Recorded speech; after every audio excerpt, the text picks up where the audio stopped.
जय हो भक्तों, बालाजी शरणु चैनल में आप सभी का अभिनंदन करती हूँ। आज हमारा 5वां अध्याय पूर्ण हो चुका है भक्तों। अब 6ठा अध्याय हम शुरू करेंगे। 6ठे अध्याय में है धूम्र विलोचन वध। भक्तों देखिए, सच में 9 दिन की नवरात्रि में आप सभी लोग, मैं आप सबसे बार बार आग्रह करती हूँ, प्रार्थना करती हूँ।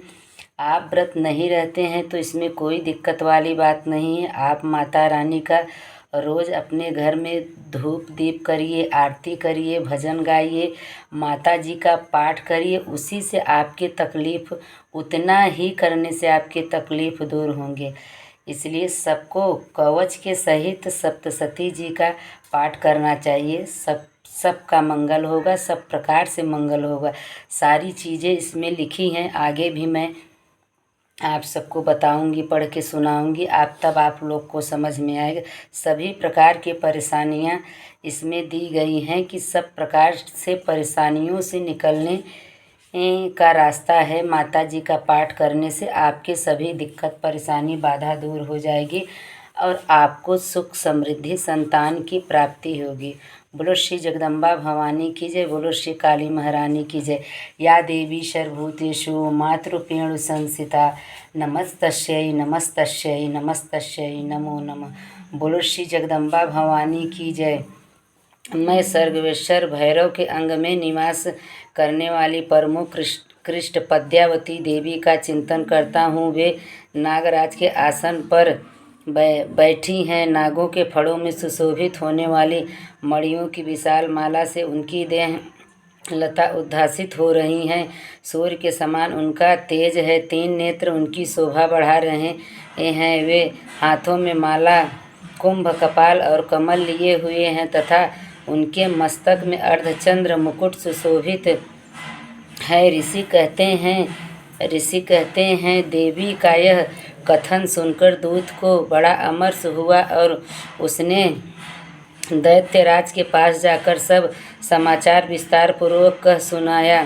दूत के उस वचन को सुनकर दैत्यराज कुपित हो उठा और दैत्य सेनापति धूम्र विलोचन से बोला, बोलो श्री जगदम्बा भवानी की जय। सर्व मंगल मांगल्ये शिवे सर्वार्थ साधिके शरण्ये त्र्यंबके गौरी नारायणी नमोस्तुते। धूम्र विलोचन, तुम शीघ्र अपनी सेना साथ लेकर जाओ और उस दुष्टा के केस पकड़कर घसीटते हुए उसे बलपूर्वक यहाँ ले आओ। उसकी रक्षा करने के लिए यदि कोई दूसरा खड़ा हो तो वह देवता, यक्ष अथवा गंधर्व ही क्यों न हो, उसे अवश्य मार डालना। ऋषि कहते हैं शुंभ के इस प्रकार आज्ञा देने पर वह धूम्र विलोचन दैत्य 60,000 असुरों की सेना को साथ लेकर वहाँ से तुरंत चल दिया। वहाँ पहुँचकर उसने हिमालय पर रहने वाली देवी को देखा और ललकार कर कहा, अरे तू शुंभ निशुंभ के पास चल। यदि इस समय प्रसन्नतापूर्वक मेरे स्वामी के समीप नहीं चलेगी तो मैं बलपूर्वक झोंटा पकड़कर घसीटते हुए तुझे ले चलूँगा। देवी बोली,